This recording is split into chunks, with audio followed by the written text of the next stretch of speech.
Bueno, nos encontramos en el Círculo de Recreo de Valladolid, un lugar maravilloso, decimonónico, con cierto regusto burgués, de esos lugares que ya no quedan en muchas ciudades de nuestro país. Y estamos además en la biblioteca para entrevistar a un periodista ilustrado. Ha sido recién obsequiado con el premio Francisco Cossío de Periodismo a la Trayectoria Profesional. Él es Ignacio Fernández Sobrino, colega, amigo, maestro de periodistas. ¿Qué tal? ¿Qué tal, José Luis? Enhorabuena. Muchas gracias. Muy buenas. Bueno, un premio a toda una trayectoria profesional. ¿Me vas a permitir, antes que empiece la entrevista, una licencia? ¿Nos podemos tutear? Por favor. ¿Te puedo llamar Nacho incluso? No sabría hacerlo de otra manera. Bueno, pues mucho mejor. No sabría hacerlo de otro modo. Te comentaba, un premio a una trayectoria profesional en la que has tocado todos los palos, la radio, la televisión, has colaborado también con la prensa. ¿Qué te ha quedado por hacer o qué te queda por hacer? Pues una de las cosas que me quedaba es hacer un programa en televisión en que José Luis Martín me entrevistara, y lo estoy consiguiendo justo bueno, en este momento. Pues cierras el círculo, ¿no? Sí, me da alegría porque yo creo que el premio Cossío está sirviendo también para reencontrarnos tú y yo en esta conversación, de esas que tantas hemos tenido a título particular o encuentros también en cuestión de prioridades, pero con más gente, y tener esta ocasión de que tú y yo nos sinceremos delante de la cámara. Para mí es un premio, el premio a la trayectoria Francisco de Cossío probablemente es lo más a lo que un profesional de la comunicación puede aspirar en Castilla y León.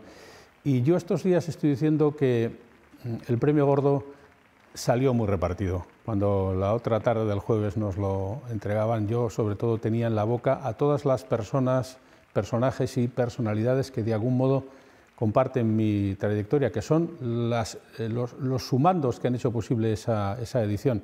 Y en mí el premio no es más que el receptor. De hecho, decías en tu discurso, en la entrega del premio, recordaste a compañeros y amigos, muchos de ellos, como Antonio Herrero, Martín Ferranz, Santiago Amón, Antonio Burgos, el padre Gago, que revolucionó la radio, Manuel Erice, una persona que tú y yo le hemos tenido siempre mucha admiración y mucho respeto. Vaya compañeros de viaje, ¿no? Sí. La verdad es que mi trayectoria, de algún modo, humildemente, es la trayectoria de una generación de la comunicación que allá por el año 1982 se escenifica en Antena 3 de radio, y en concreto en aquella radio que dio en nacer en España en ese instante y de cuyo autor en buena medida es responsabilidad, de cuya autoría es el padre Gago, José Luis Gago, dominico palentino, que inventó la radio moderna tal y como la entendemos en España. Aquella Antena 3 de radio surgió como tal porque todavía no había posibilidad legal de que naciera la televisión privada. Es decir, que fue una especie de paréntesis hasta que la legislación en España, en efecto, recogió esa posibilidad. Pero fue una radio muy fértil y, sobre todo, dio lugar, José Luis, a una fórmula única en Europa, que es la fórmula que inventó el padre José Luis Gago, de combinación entre programas nacionales, regionales y locales. Esa fórmula mixta de grandes programas de mañana nacionales, cuando él contrató para las emisoras de la entonces Conferencia Episcopal a Luis del Olmo, lo que provocó que la SER pusiera en cadena nacional a Iñaki Gabilondo también, dio lugar a lo que es hoy por hoy uno de los medios más prestigiosos en España, que es el medio radiofónico. Las desconexiones, ¿no?, territoriales. Decías también en el discurso la semana pasada, cuando recogiste el premio, leo textualmente: quiero pensar que se ha premiado en mí a una persona, a una generación, a un tiempo en el que la radio se desperezó y se convirtió en el acicate, en aliciente de una sociedad de cambio constante. ¿Cómo era esa radio o qué echas de menos de aquella radio de entonces que, bueno, no sé si ahora ha ido desapareciendo, ¿no? Mucho del espíritu de aquella radio permanece, José Luis. Es verdad que en aquella primera etapa era una radio muy crítica. Fue la época de Antonio Herrero, fue la época de José María García, fue la época de Encarna Sánchez, fue la época del propio Iñaki Gabilondo, de Luis del Olmo. Fue una época en que los gobiernos del momento encontraban cada mañana en la radio un papel, digamos, de control muy intenso, y eso le dio una pátina de credibilidad. Y yo creo que la radio sigue teniendo fuertes factores de credibilidad. Carlos Herrera, Carlos Alsina, Alges Barceló, todas las mañanas, cada cual en su parcela y en su punto de vista, mantienen todavía buena parte de lo que es la opinión pública, que luego en el día a día se va manifestando en la calle. Aquello surgió en ese momento, era una radio muy intensa.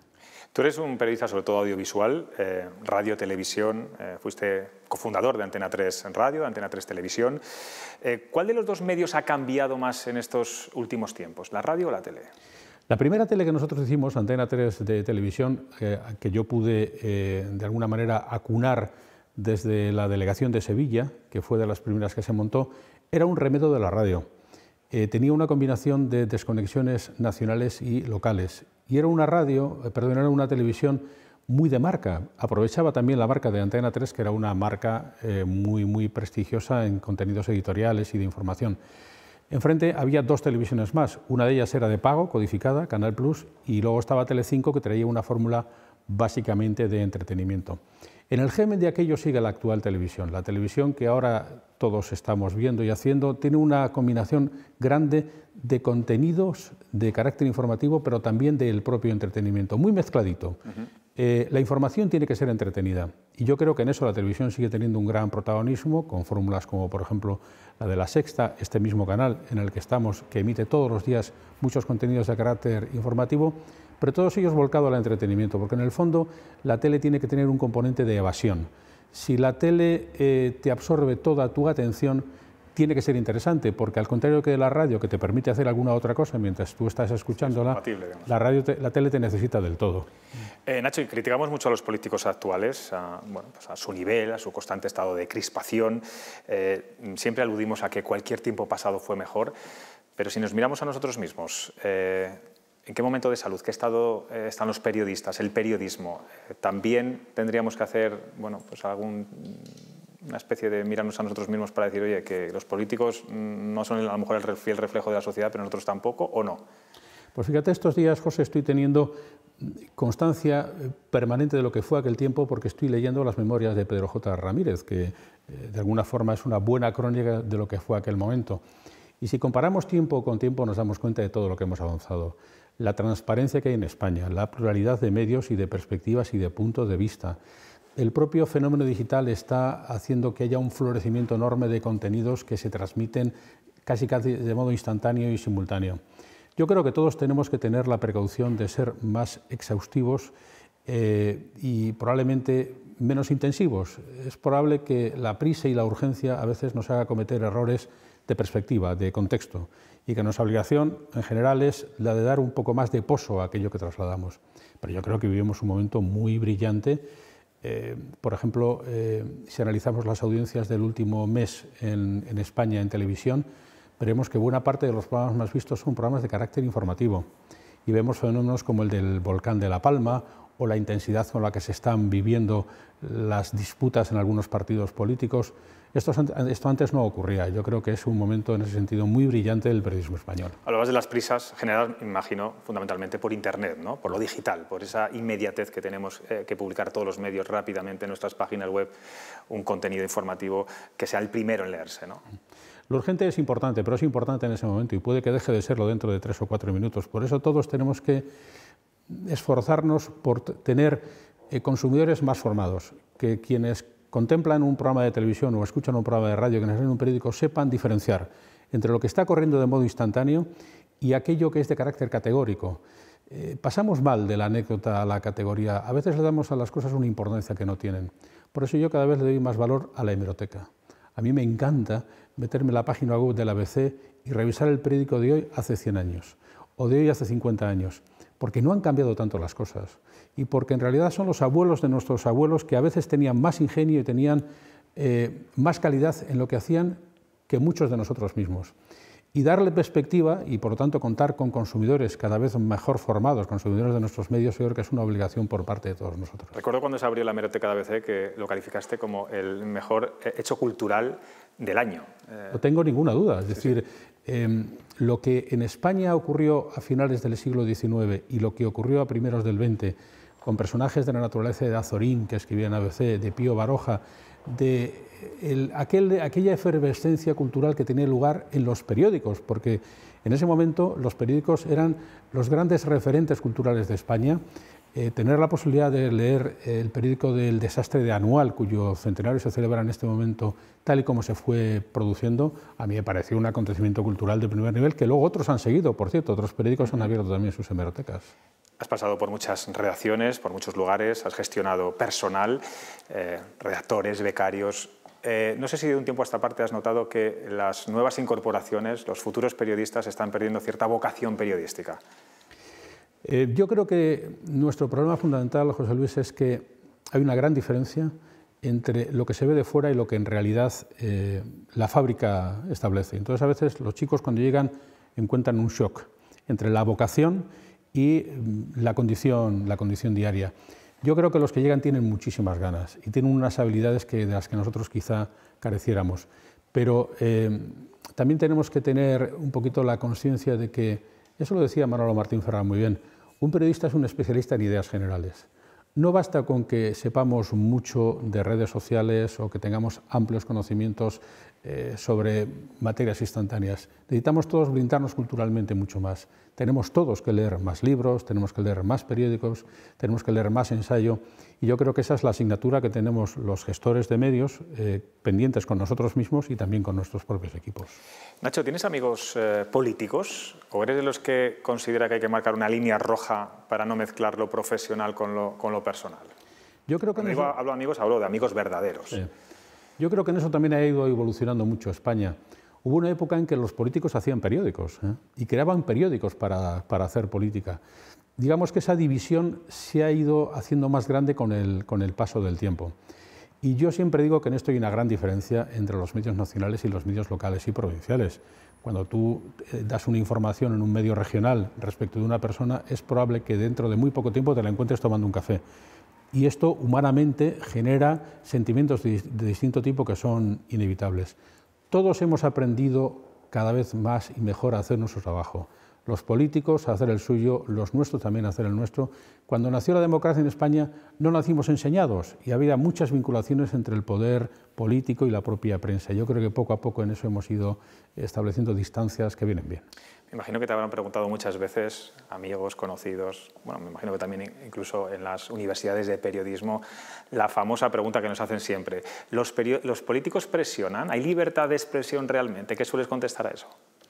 La libertad de expresión, en efecto, existe. En realidad no hay ninguna duda. Está defendida por la Constitución y cualquiera se puede expresar, aunque no sea más que por Twitter. Pero, en efecto, en ningún lugar del mundo se puede pensar que un político no presione. Ocurre. Desde la CNN veíamos cómo la semana pasada tuvo que suspender al hermano del que fue gobernador de Nueva York, que era uno de los principales presentadores de la CNN, porque había habido una influencia clara producto de su condición de consanguinidad. Eso pasa, pero digamos que esto es como una pequeña batalla y cada cual en esta batalla tiene que cumplir su función. En realidad lo nuestro es un relato dialéctico y lo que tendría que llegar al espectador es una síntesis. Nosotros establecemos la tesis, los políticos o los poderes la antítesis, y la síntesis es lo que el espectador tiene que decidir. Hemos hablado de la radio, de la televisión, tú eres un voraz lector de la prensa, me consta que desde las 6 de la mañana ya te has leído casi todos los periódicos nacionales, regionales, lo sé además porque a veces me han mandado alguna noticia a las 6 de la mañana, importante. ¿Qué futuro le ves al papel? ¿Qué futuro le ves a los periódicos? A mí me gustaría que decir una cosa yo a los espectadores de cuestión de prioridades, y es que nadie está haciendo un esfuerzo tan grande por ofrecer calidad como los que escriben en los periódicos. Y nadie está haciendo un esfuerzo tan grande por mantener su sector vigente como los que hacen periódicos en papel. Y desde aquí les quiero hacer un homenaje, porque el periódico en papel tiene unos valores que no deberíamos de perder, unos valores que te permiten una concentración, una cercanía, una posesión. Yo creo que la riqueza es muy grande, que las posibilidades del pago son enormes, porque el que paga exige y el que recibe un ingreso distinto del de la publicidad tiene una libertad que la publicidad estrictamente no le da, que el futuro es muy prometedor y que probablemente las dificultades que tiene el momento son producto de que estamos inventando, de que se está creando un sector sobre la marcha.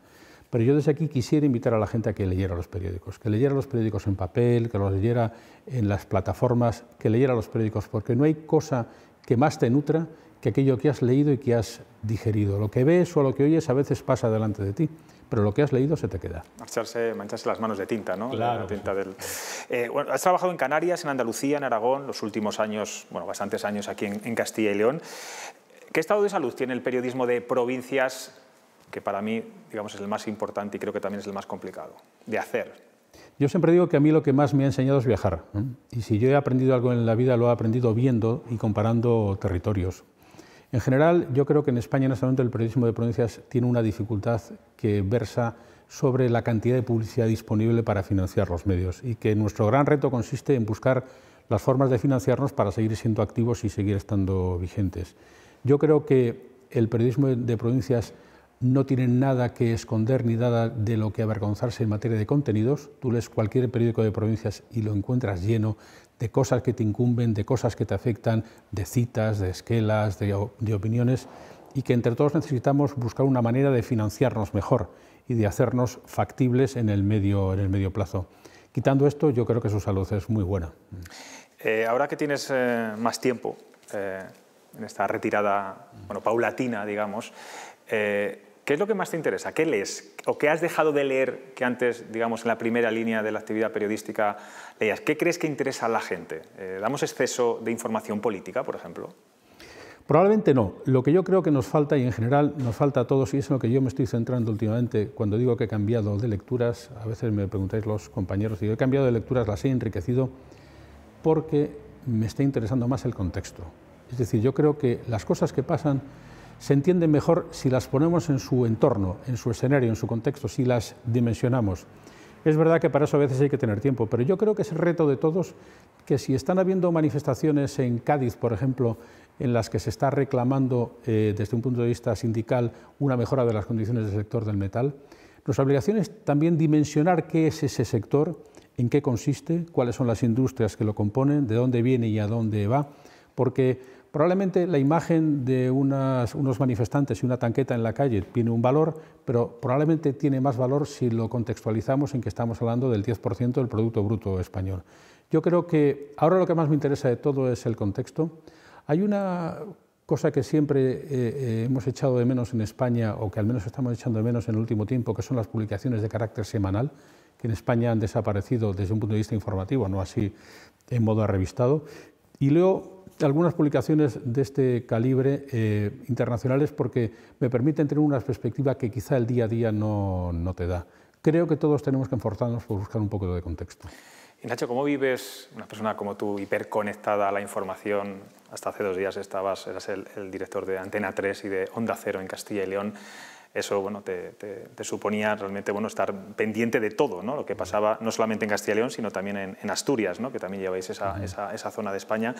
¿Cómo vives ese desenganche de la información, ese abismo de, bueno, ya no necesito estar tan informado como antes? No es fácil porque uno viene de una dinámica, con una inercia, no es sencillo. Es verdad que probablemente yo he estado casi 40 años en el ejercicio de mi profesión, que es muy intensa y que es cierto, no tiene días porque la televisión, la radio permanentemente, luego... La disponibilidad absoluta, ¿no? Absoluta. Luego también los elementos de gestión propio de nuestro trabajo, tenemos que gestionar equipos, tenemos que gestionar empresas, hace que sea muy intenso y entonces uno siempre llega cansado a ciertas edades. Pero yo en realidad no me he desconectado del todo. A mí mi oficio me apasiona, los contenidos de mi oficio me siguen interesando, yo sigo leyendo, sigo estudiando. Ahora tengo otras modalidades, otras formas para hacer eso, por ejemplo viajando o por ejemplo haciendo algunas entrevistas, algunas colaboraciones. Estoy en lo mismo pero de otra manera y eso me sirve también para seguir dotándome de esta droga cotidiana que es nuestro trabajo. Pues Ignacio Fernández Sobrino, Nacho, enhorabuena de nuevo por el premio, sigue dando mucha guerra, te espero en cuestión de prioridades, o sea, tertuliano habitual, quiero que sigas yendo por ahí y muchas gracias de verdad por esta entrevista que bueno, seguramente es una lección de periodismo para muchos futuros periodistas también. Gracias. Ya te lo dije el otro día, José Luis, el premio sois los amigos y la oportunidad de compartir momentos así compensan mucho más que el premio. Muchas gracias.